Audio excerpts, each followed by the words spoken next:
بسم اللہ الرحمن الرحیم رب اشرح لی صدری ویسر لی امری واحلل عقدۃ من لسانی یفقہوا قولی رضیت باللہ ربا وبالاسلام دینا وبمحمد صلی اللہ علیہ وسلم نبیا ورسولا اللہ اکبر اللہ اکبر اللہ اکبر لبیک لبیک لبیک یا رسول اللہ صلی اللہ علیہ وسلم احمدک اللہم یا مجیب کل سائل والصلاة والسلام علی من هو افضل الوسائل وعلى آلہ واصحابہ ذوی الفضائل اما بعد فاعوذ باللہ من الشیطان الرجیم بسم اللہ الرحمن الرحیم ما كان محمد ابا احد من رجالکم ولكن رسول اللہ وخاتم النبیین وكان اللہ بكل شیء علیما صدق اللہ العظیم وصدق رسوله النبی الکریم الامین ان اللہ وملائکتہ یصلون علی النبی یا ایہا الذین آمنوا صلوا علیہ وسلموا تسلیما الصلاة والسلام علیک یا رسول اللہ وعلی آلک واصحابک یا حبیب اللہ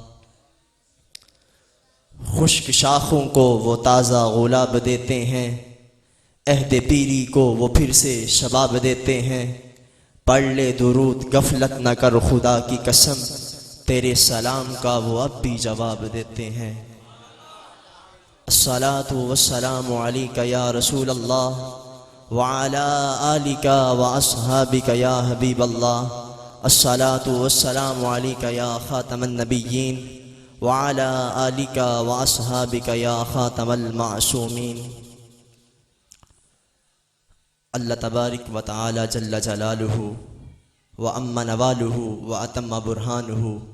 واعظم شانہ وجل ذکرہ وعز اسمہ کی حمد و ثنا حضور سرور کائنات، مفخر موجودات، زینت بزم کائنات، دستگیر جہاں، غم گسار زماں، سید سروراں، حامی بے کساں، قائد المرسلین، خاتم النبیین، احمد مجتبی، جناب محمد مصطفیٰ صلی اللہ علیہ وسلم کے دربار گوہربار میں ہدیہ درود و سلام پیش کرنے کے بعد وارثان منبر و محراب، اصحاب محبت و مودت، حاملین عقیدہ اہل سنت، نہایت ہی معزز و محتشم سامعین و حاضرین، السلام علیکم ورحمۃ اللہ وبرکاتہ۔ رب ذوالجلال کے فضل اور توفیق سے تحریک لبیک یا رسول اللہ صلی اللہ علیہ وسلم اور تحریک صراط مستقیم کے زیر اہتمام جامع مسجد نور سنگیال کے اندر محفل میلاد مصطفیٰ صلی اللہ علیہ وسلم انعقاد پذیر ہے۔ میری دعا ہے کہ خالق کائنات جل جلالہ اس کارواں کو مزید عروج عطا فرمائے اور ہمارے اکابرین کا سایہ تا دیر ہمارے سروں پر قائم و دائم فرمائے، اور خصوص بالخصوص قائد ملت اسلامیہ ڈاکٹر مفتی محمد اشرف آصف جلالی قدس سرہ العزیز کو رب ذوالجلال صحت یابی کے ساتھ تندرستی عطا فرمائے۔ حضور علیہ الصلاۃ والسلام کی حدیث پاک ہے، لا نبی بعدی۔ اس پر میرے امام، میرے قائد نے قلم اٹھایا اور لکھا، آپ مصطفیٰ نے یہ بات ہے بتا دی، لا نبی بعدی، لا نبی بعدی۔ یہ جو الفاظ ہیں لا نبی بعدی، یہ آپ سب نے میرے ساتھ مل کر پڑھنے ہیں۔ آپ مصطفیٰ نے یہ بات ہے بتا دی، لا نبی بعدی، لا نبی بعدی۔ آخری نبی تا ابد ہیں ہادی لا نبی آبادی لا نبی آبادی آپ کی کتاب سب سے آخری کتاب ہے آپ کی کتاب سب سے آخری کتاب ہے آخری رسول ہونا آپ کا خطاب ہے کیسی کیسی رب نے دی شان انفرادی لا نبی آبادی لا نبی آبادی امتوں میں آخری امت حبیب ہے امتوں میں آخری امت حبیب ہے ان سے جو قریب ہوا رب کے قریب ہے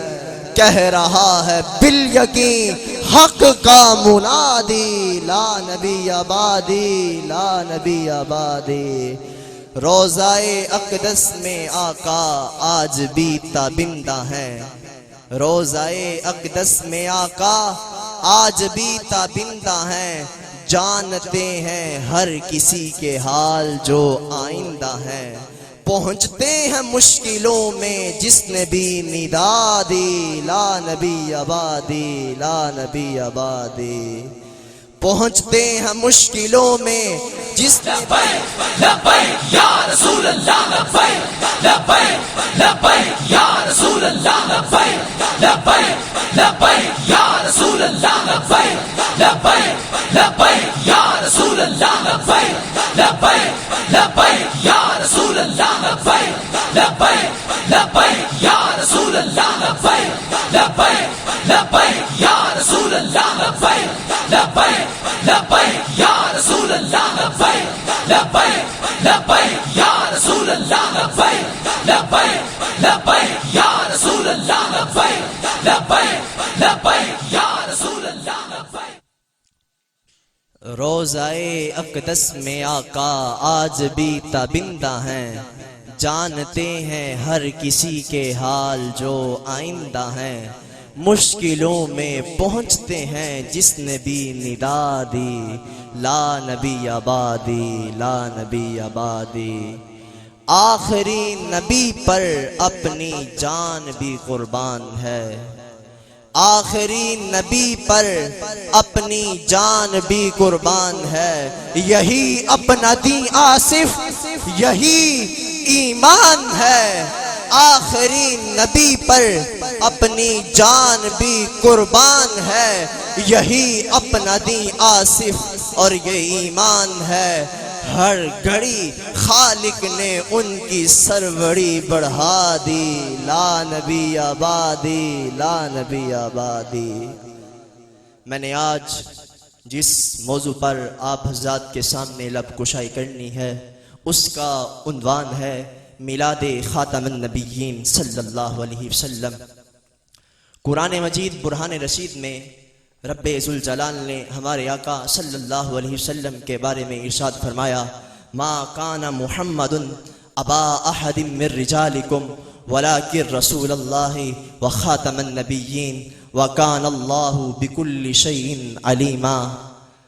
محمد صلی اللہ علیہ وسلم تمہارے مردوں میں سے کسی کے باپ نہیں ہاں اللہ کے رسول ہیں اور تمام نبیوں کے پچھلے اور اللہ سب کچھ جانتا ہے نبی علیہ الصلاۃ والسلام تمام نبیوں میں سب سے آخر میں آئے اور نبوت کا دروازہ بند کرنے والے ہیں اور اللہ ہر چیز کا علم رکھنے والا ہے ساری امت عقیدہ ختم نبوت پہ پہرا دیتی آئی ہے ہر علاقے کے خمیر میں اللہ نے اس کی پاسبانی کا جذبہ رکھا ہے لیکن بڑے صغیر پاک و ہند کی سرزمین کے مزاج میں رب ذوالجلال نے ایک منفرد قسم کی طرف رکھی ہے کیونکہ بڑے صغیر کی سرزمین پر جہاں اللہ کی الوہیت کا اعلان ہو رہا تھا وہاں نبوت و رسالت کا اعلان بھی ہو رہا تھا وہاں ختم نبوت کا اعلان بھی ہو رہا تھا تو اس سلسلہ میں کنز الامال کے اندر یہ حدیث شریف موجود ہے حدیث نمبر 32,139 ہے، اور اس کو فتاوی رضویہ شریف میں امام احمد رضا خان فتاوی رضویہ شریف کے اندر اس کو لکھتے ہیں، کہتے ہیں نازل آدم بالہند، حضرت آدم علیہ السلام کا نزول ہند میں ہوا، ان کا پہلا قدم ہند کی سرزمین پر لگا، واستوحشا، جن کی ہر وقت فرشتوں کی انجمن میں جنت میں رہنے کی عادت تھی، زمین پر کوئی دوسرا انسان نہ تھا، نہ ہی فرشتوں کا ساتھ تھا، واستوحشا، وہاں آپ نے وحشت محسوس کی، فنازل جبریل، اللہ نے جبریل علیہ السلام کو بھیجا، فنادا بالآذان، جبریل علیہ السلام نے آذان کہی، اور اس آذان کے وہی کلمات تھے جو اس آذان کے ہیں جو آج بھی اہل سنت کی مساجد میں دی جاتی ہے۔ آج کچھ کالے کالوں کی نئی اذانیں ہیں، مگر ہماری آذان وہ شروع والی آذان ہے۔ جب اس کے اندر حضرت جبرائیل علیہ السلام نے اللہ اکبر مرتین، اشہد ان لا الہ الا اللہ مرتین 2 بار کہا، پھر جبریل علیہ السلام نے کہا اشہد ان محمد رسول اللہ۔ یہ اذان جب گونجی تو جب اس میں محمد مصطفیٰ صلی اللہ علیہ وسلم کا نام آیا تو آدم علیہ السلام نے سوال کیا، اگرچہ یہ سوال اس وقت بھی کیا تھا جب آدم علیہ السلام میں روح پھونکی گئی تھی، اور ان کی نظر پہلی مرتبہ اس عبارت پر پڑی جو عرش کے ماتھے پر لکھی ہوئی تھی، لا الہ الا اللہ محمد الرسول اللہ۔ وہاں بھی پوچھا اے اللہ، آپ نے اپنے نام کے ساتھ کس ہستی کا نام ملایا ہے؟ اور یہاں بھی پوچھا قال آدم من محمد قال آخر ولدک من الانبیاء، وہ جو میرے تعارف میں محمد ہیں وہ تو میں جانتا ہوں، یہ مجھے زمین پر جن کے نام کی آواز آئی ہے، جن کی رسالت کی گواہی دی جا رہی ہے، یہ محمد کون ہے؟ تو قال آخر ولدک من الانبیاء۔ جبریل علیہ السلام نے کہا یہ تمام نبیوں میں سب سے آخر میں پیدا ہونے والے آپ کے بیٹے ہیں۔ قال آخر ولدک من الانبیاء، جبریل علیہ السلام نے اللہ کی طرف سے انہیں یہ پیغام دیا کہ حضرت آدم علیہ السلام کی نسل سے جتنے نبی آنے ہیں ان سب میں سے آخر میں ولادت ان کی ہے۔ یہ ختم نبوت کی زمین پر پہلی تقریر تھی، اور وہ زمین برے صغیر پاک و ہند کی تھی۔ اس سرزمین کا عقیدہ ختم نبوت کے ساتھ اتنا پرانا تعلق ہے، لیکن آج کچھ لوگوں کو غلط فہمیاں ہوئیں کہ رسول اکرم صلی اللہ علیہ وسلم کو نبوت 40 سال کی عمر میں اقرا کے نزول سے ملی، جبکہ آدم علیہ السلام کو جو تعارف کروایا گیا اس میں صرف عقیدہ ختم نبوت کو ہی بیان نہیں کیا گیا، بلکہ اس میں آخری نبی اور خاتم النبیین سمجھنے کے لیے ایک حتمی معنی کا تعین بھی کیا گیا، اور پھر اس سے پتا چلا کہ ہمیں ختم نبوت کی گٹی کب سے ملی ہے۔ اور پھر یہ بھی ہے کہ حدیث رسول صلی اللہ علیہ وسلم بھی اسی نام کی برکت سے ملی، اور قرآن مجید برہان رشید بھی اسی نام کی برکت سے ملا۔ اسی بات کو پیش نظر رکھتے ہوئے مستدرک للحاکم میں یہ حدیث شریف موجود ہے۔ سیدہ عائشہ صدیقہ رضی اللہ تعالی عنہا کہتی ہیں کان یہودی قد سکنا مکہ تھا یتجر بہا فلما كانت الليلة التي ولد فيها رسول الله صلی اللہ علیہ وسلم قال في مجلس من قریش۔ ایک یہودی مکہ مکرمہ میں رہتا تھا، اور اس نے تجارت کے پیش نظر وہاں سکونت اختیار کر رکھی ہوئی تھی۔ ایک دن جس رات ہمارے نبی علیہ السلام کی ولادت ہوئی، اس نے کہا، یعنی اس دن صبح کو جہاں قریش کے لوگ بیٹھتے تھے، اس نے کہا یا معشر قریش هل ولد فیکم اللیلۃ مولود، اے قریش کیا آج رات تمہارے ہاں کسی بچے کی ولادت ہوئی ہے؟ تو جو لوگ وہاں موجود تھے اتفاقاً ان کے علم میں نہ تھا کہ آج رات کسی بچے کی ولادت ہوئی ہے یا نہیں. انہوں نے کہا واللہ ما نعلمہ قال اللہ اکبر، ہم نہیں جانتے کہ آج رات کسی بچے کی ولادت ہوئی ہے یا نہیں. تو اس یہودی نے کہا اے قریش یاد رکھو ولد هذه الليلة نبی هذه الامة الاخیرہ بین کتفیہ علامات فیہا شعرات متواترات کأنہن عرف فرس. اس نے کہا اس آخری امت کے آخری نبی کی آج ولادت ہو گئی ہے، جو امت کے ساتھ اخیرہ کی صفت ہے. آخری امت تب ہے جب نبی آخری ہے، تو ختم نبوت کا ولادت کے ساتھ جو تعلق ہے وہ اتنا واضح ہے کہ یہود کے علماء تک پہنچا ہوا تھا.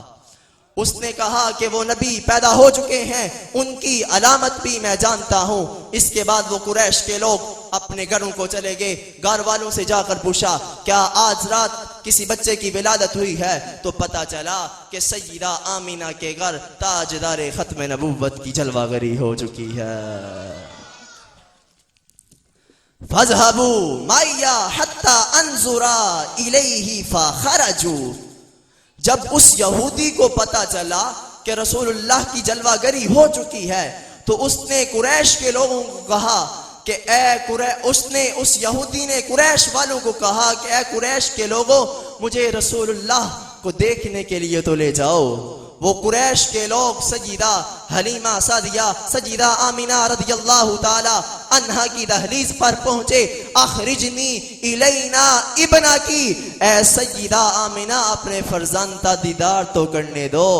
فاخرجتہ، سیدہ آمینہ نے دیدار کرنے والوں کے لیے پیش فرمایا. وکشفوا لہ عن ظہرہ، اس قریش والوں نے اور اس یہودی نے آپ کے چہرے کو دیکھا. آپ کے چہرے کو دیکھنے کے بعد آپ کی پشت کو دیکھا. جب پشت مبارک پر مہر نبوت نظر آئی تو وہ یہودی گش کھا کر گر پڑا. اور یہ رسول اللہ کی شان ازل سے ہے کہ کوئی سنتا ہے تو واہ لا کرتا ہے، کوئی سنتا ہے تو ہائے ہائے کرتا ہے. جب اس یہودی کو ہوش آیا تو قریش کے لوگوں نے کہا فلما افاق قالوا ویلک ما لک، تم ہی خوشخبریاں سنا رہے تھے اور اب تمہیں کیا ہوا؟ تو اس یہودی نے کہا قال ذهبت والله النبوۃ من بنی اسرائیل، میں اس صدمے سے بے ہوش ہو گیا کہ اللہ نے بنی اسرائیل سے نبوت نکال دی ہے اور قریش میں داخل کر دی ہے.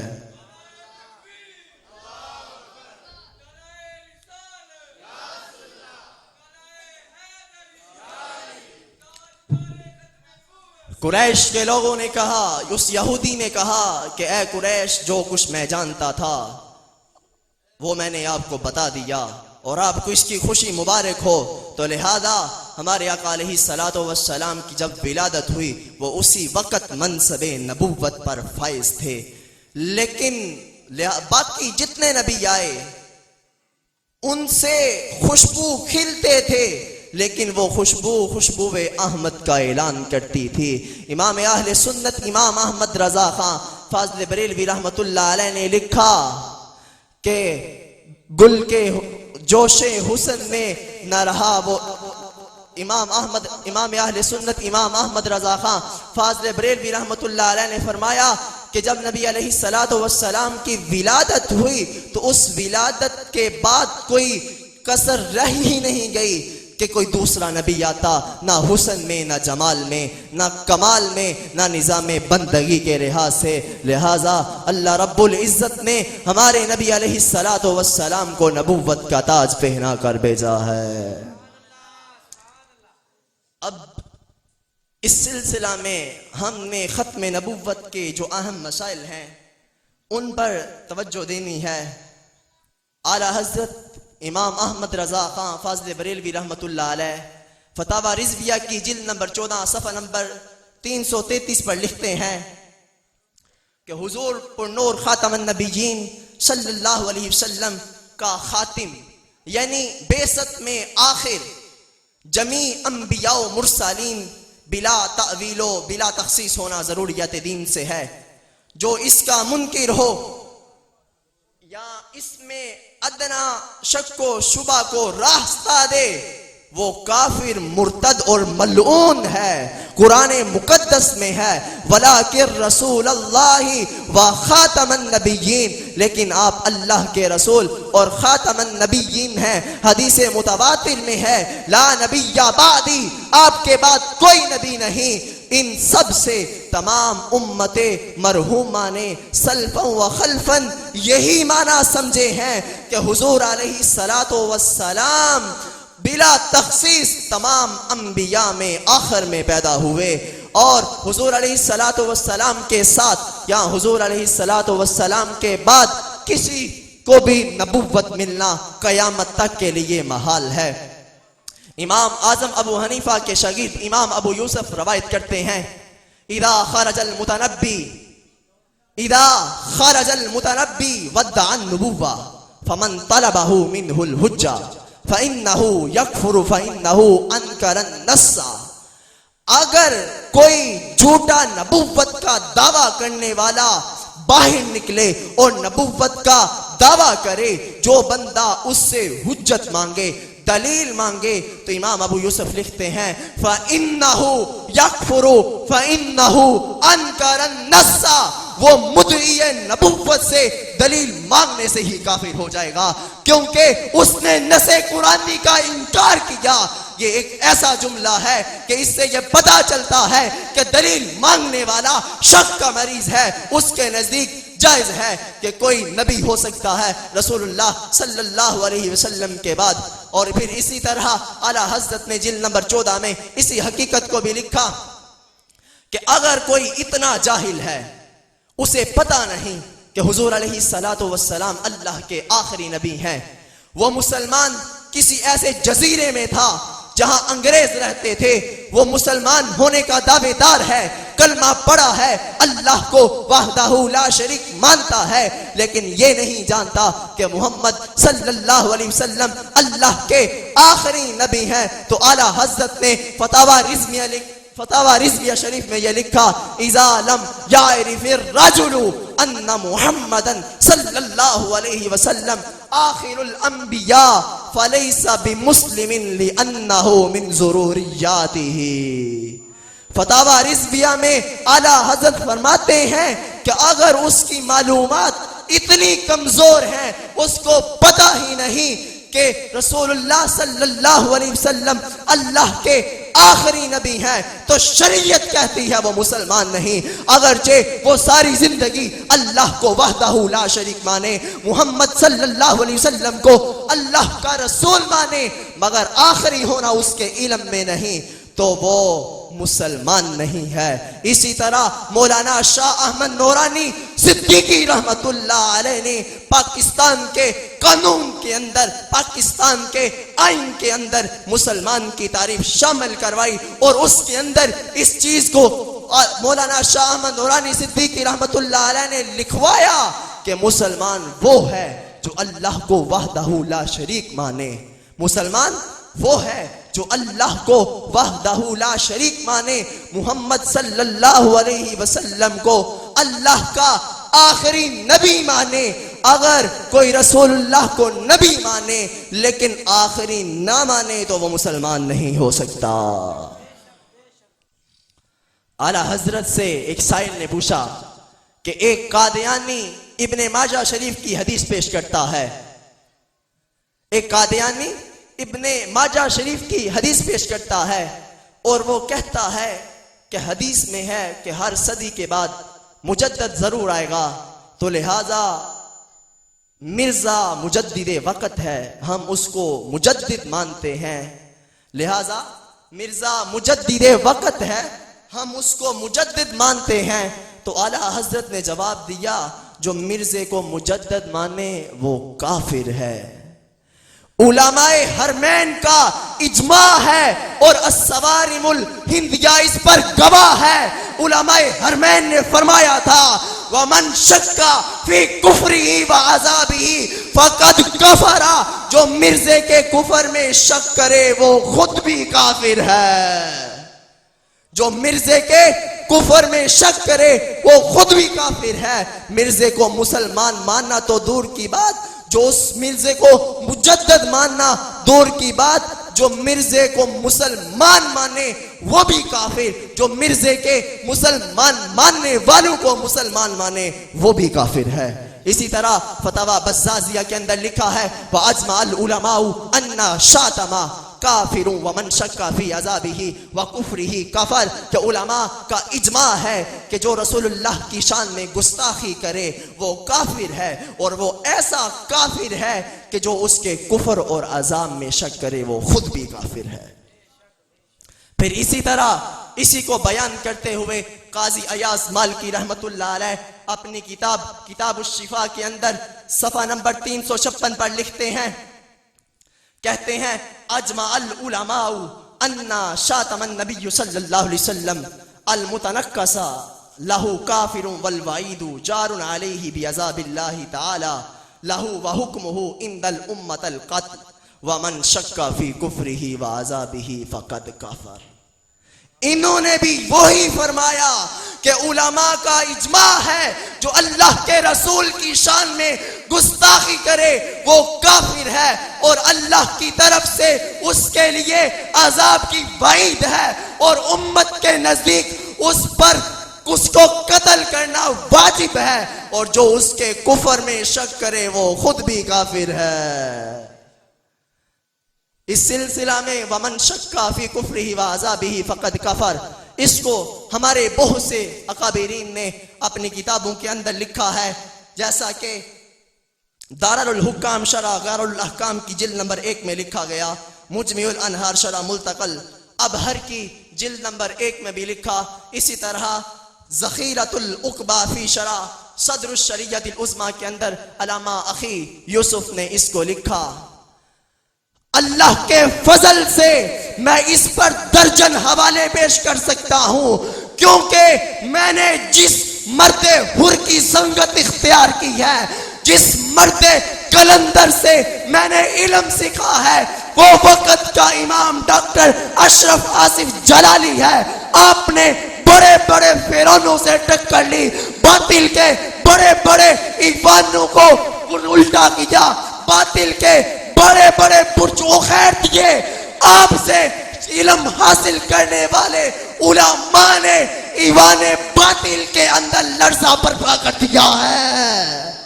اور میں تو ان کے در کا ادنا سا گدھا ہوں. لہذا الصوارم الہندیہ میں بھی یہ لکھا گیا, کیا لکھتے ہیں کہ غلام احمد قادیانی نے نبوت کا دعویٰ کیا اور سیدنا عیسیٰ علیہ السلام کی سخت سخت توہینیں اور گستاخیاں کی, اور جو شخص اس کے ان کفریات پر مطلع ہونے کے بعد اس کو مسلمان کہے, اس کے کفر میں شک کرے, اس کو کافر کہنے میں توقف کرے, وہ بھی کافر ہے, وہ مرتد بھی ہے, وہ کافر بھی ہے. اور حسام الحرمین پر الصوارم الہندیہ کے اندر لکھا ہے کہ مسلمان پر احکام حسام الحرمین کا ماننا فرض قطعی ضروری, اور اس پر عمل کرنا حکم شرعی لازم حتمی ہے. یہ عقیدہ ہے اہل سنت و جماعت کا بحمد اللہ ملا حق سے. عقیدہ اہل سنت کا پڑھا ہے قدسیوں نے بھی, قصیدہ اہل سنت کا پڑھا ہے قدسیوں نے بھی, قصیدہ اہل سنت کا. زمین ہے اہل سنت کی, زمانہ اہل سنت کا, بنایا رب نے جنت میں ٹھکانہ اہل سنت کا. کسی کی ایڑ کی جانب نہیں اٹھتی نظر اپنی, خدا نے بڑھ دیا اتنا خزانہ اہل سنت کا. اہل سنت و جماعت وہ مقدس عقیدہ ہے, وہ روشن سلسلہ ہے کہ جس کی ایک جانب رسول دربار رسالت صلی اللہ علیہ وسلم سے ملی ہوئی ہے, اور دوسری جانب امام احمد رضا خان فاضل بریلوی سے ملی ہوئی ہے. میں پوچھتا ہوں, جس وقت داتا علی حجویری نے رائے راجو کے سر پر جوتے مارے, اس وقت تمہارا مؤذن کون تھا؟ اس وقت تمہارا توحید کا اذان دینے والا کون تھا؟ جس وقت مجدد عرب ثانی ٹکرائے تھے اکبر کی نام نہاد روشن خیالی سے اس وقت تمہارا مؤذن کون تھا؟ اس واسطے میں تو برملا کہتا ہوں، کس نے کفر کے تالے توڑے، کس نے دل چمکائے تھے، کس نے گڑھ میں سورج پالے، کس نے چاند اگائے تھے، تخم مدینہ بوکے کس نے ہند کے باغ جگائے تھے، جس نے ہند کے باغ جگائے یاد رہے وہ سنی تھا، جس نے کفر کے تالے توڑے یاد رہے وہ سنی تھا، جس نے غاصب مار بغائے یاد رہے وہ سنی تھا، جس نے کفر کے تالے توڑے یاد رہے وہ سنی تھا، جس نے رب سے رشتے جوڑے یاد رہے وہ سنی تھا۔ اشرف آصف، اشرف آصف، اشرف آصف، اشرف آصف، آج خوارج اپنے آپ کو اہل سنت قرار دے رہے ہیں۔ الکامل کے اندر ابن العصیر جزری رحمت اللہ علیہ نے اس کو سند کے ساتھ روایت کیا ہے کہ میدان کربلا کے شاہ سوار امام حسین نے فرمایا تھا کہ میرے لیے اور میرے بھائی حسن کے لیے میرے نانا جان نے فرمایا تھا، انتما سیدہ شباب اہل الجنہ وقرۃ عین اہل السنہ، اے حسن و حسین تم دونوں جنتی نوجوانوں کے سردار بھی ہو اور سنیوں کی آنکھوں کی ٹھنڈک بھی ہو۔ یہ ہے سنی کی تعریف سند کے ساتھ۔ جن کا دل بغض اہل بیت سے بڑا ہو وہ کبھی سنی نہیں ہو سکتا، اور اللہ کا کروڑوں بار شکر ہے اللہ نے ہمیں اہل بیت کی محبت بھی عطا کی، اللہ تعالیٰ نے ہمیں صحابہ کی محبت بھی عطا کی۔ الہی پر اثر میری دعا کر، بجاہ مصطفیٰ خیر الورا کر، خدا بندہ دعا میری یہی ہے، میرے قائد جلالی کو سدا آباد کر، وما علینا الا البلاغ المبین۔